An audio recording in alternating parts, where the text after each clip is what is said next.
दोस्तों, ये तो सभी जानते हैं कि जब जनकपुरी में सीता स्वयंवर का आयोजन हुआ तो राजा जनक ने देश विदेश के सभी राजाओं को निमंत्रित किया।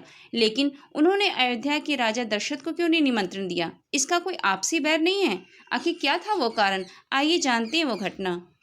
एक बार राजा जनक के शासनकाल में एक व्यक्ति का विवाह हुआ। विवाह के उपरांत वो पहली बार सज संवर के अपने ससुराल जा रहा था। कुछ दूर चलने पर उसने देखा एक गाय दलदल में फंसी हुई थी। शायद वो मरने की अवस्था में थी। उस व्यक्ति ने सोचा, चलो इसकी जान बचाते हैं। लेकिन फिर दूसरे ही क्षण मन में विचार आया, कपड़े गंदे हो जाएंगे, जाने दो। ये सोचकर वो आगे चलने लगा। तभी उस गाय ने उसे देखा और शाप दे दिया कि तुम जिससे मिलने जा रहे हो वो तुरंत मृत्यु को प्राप्त हो जाएगी। यह कहकर कुछ ही क्षण में गाय के प्राण निकल गए। गाय के द्वारा दिए गए श्राप को सुनकर वह व्यक्ति दुविधा में फंस गया। उसे अपने किए पे बहुत पछतावा हो रहा था, लेकिन अब तो कुछ नहीं हो सकता। अब वह व्यक्ति गौ शाप से मुक्त होने का विचार करने लगा। ऐसे ही बोझिल मन से वह ससुराल पहुंचा। ससुराल में जाकर दरवाजे पे ही बैठ गया। सबके मनाने पर भी वह अंदर नहीं आया। अंत में उसकी पत्नी आई और बोली, आप अंदर क्यों नहीं आ रहे हैं? उन्होंने अंदर चलने का आग्रह किया, लेकिन वह नहीं गया।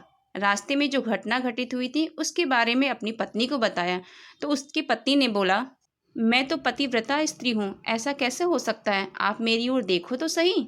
अपनी पत्नी की बात सुनकर जैसे ही उसने नज़र उठाकर अपनी पत्नी की ओर देखा, वैसे ही उसकी आंखों की रोशनी चली गई और वह गाय के शापवश पत्नी को देख ही नहीं सका। उस व्यक्ति की पत्नी भी पतिव्रता थी, इस कारण उसकी मृत्यु नहीं हुई। इस प्रकार अपने पति को देखकर वह पत्नी राजा जनक के दरबार में गई और वहां जाकर सारा वृत्तांत सुनाया। राजा जनक ने सभी विद्वानों को सभा में बुलाकर समस्या बताई। दरबार में बैठे हुए ब्राह्मणों ने कहा, हे ब्राह्मण देव, गौ शाप से निवृत्ति का कोई सटीक उपाय बताइए। तो सभी विद्वानों ने आपस में विचार करके एक उपाय बताया। उन्होंने कहा, यदि कोई पतिव्रता स्त्री छलनी में गंगा जल लाकर उस जल के छींटे इस व्यक्ति की दोनों आंखों पर मारे तो गौ शाप से मुक्ति मिल सकती है तथा इसकी आंखों की रोशनी पुनः लौट सकती है। ऐसा सुनकर राजा जनक चिंतित हो गए। तब उन्होंने आसपास के सभी राजाओं को सूचना पहुंचाई। उन्होंने उन्हें संदेश में कहा, उनके राज्य में यदि कोई पतिव्रता स्त्री है तो उसे ससम्मान राजा जनक के दरबार में भेज दिया जाए। यह सूचना अयोध्या के राजा दशरथ को भी मिली। उन्होंने अपनी सभी रानियों से पूछा। प्रत्येक रानी का उत्तर यही था कि राजन, राजमहल तो क्या, आप राज्य की किसी भी महिला, यहाँ तक कि झाड़ू लगाने वाली ही क्यों न हो, उसे भी पतिव्रता ही पाएंगे। राजा दशरथ को इस समय अपने राज्य की महिलाओं पर आश्चर्य हुआ।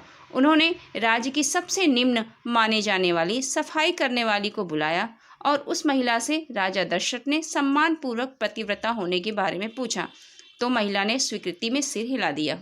जनकपुरी पहुंचने पर उस महिला का पूर्ण राजसी ठाट बाट से स्वागत किया गया। साथ ही ब्राह्मणों द्वारा जो उपाय बताया गया वो भी बताया। महिला ने स्वीकृति दे दी। अगले दिन महिला छलनी लेकर गंगा किनारे गई। वहां पहुंचकर उसने प्रार्थना की, हे गंगा मैया, यदि मैं पूर्ण पतिव्रता हूँ तो मैंने अपने तन और मन से अपने पति को ही परमेश्वर माना है, तो गंगा जल की एक भी बूंद छलनी से नीचे नहीं गिरनी चाहिए। इसके पश्चात पानी से भरी छलनी को लेकर राज दरबार में पहुंची। राजा और दरबार में उपस्थित सभी नर नारी यह दृश्य देखकर आश्चर्यचकित रह गए। उस महिला को ही उस व्यक्ति की आंखों पर छींटे मारने का अनुरोध किया गया। जैसे ही गंगा जल के छींटे उस व्यक्ति की आंखों पर मारे, त्यों ही उसकी आंखों की रोशनी वापस आ गई। तब उस महिला को पूरे राज सम्मान के साथ पारितोषिक दिया गया। जब उस महिला ने अपने राज्य को वापस जाने की अनुमति मांगी तो राजा जनक ने अनुमति देते हुए जिज्ञासावश उस महिला से उसकी जाति के बारे में पूछा। तब उस महिला द्वारा बताए जाने पर राजा आश्चर्यचकित हो गए। केवल यही कारण था कि सीता स्वयंवर के समय राजा ने सोचा, जिस राज्य की सफाई करने वाली इतनी पतिव्रता है तो उसका पति कितना शक्तिशाली होगा। यदि राजा दशरथ ने उसी प्रकार के किसी व्यक्ति को स्वयंवर में भेज दिया और अगर उसने धनुष संधान कर लिया तो क्या होगा? मेरी बेटी किसी निम्न श्रेणी के व्यक्ति को न वर ले। यही सोचकर अयोध्या नरेश राजा जनक ने राजा दशरथ को निमंत्रण नहीं भेजा। किंतु विधाता को तो कुछ और ही मंजूर था। वही हुआ जो होना था। अयोध्या के राजकुमार वन में विचरण करते हुए अपने गुरु के साथ जनकपुर पहुंच ही गए तथा धनुष तोड़कर राजकुमार राम ने सुकुमारी सीता का वरण करके उनसे विवाह किया।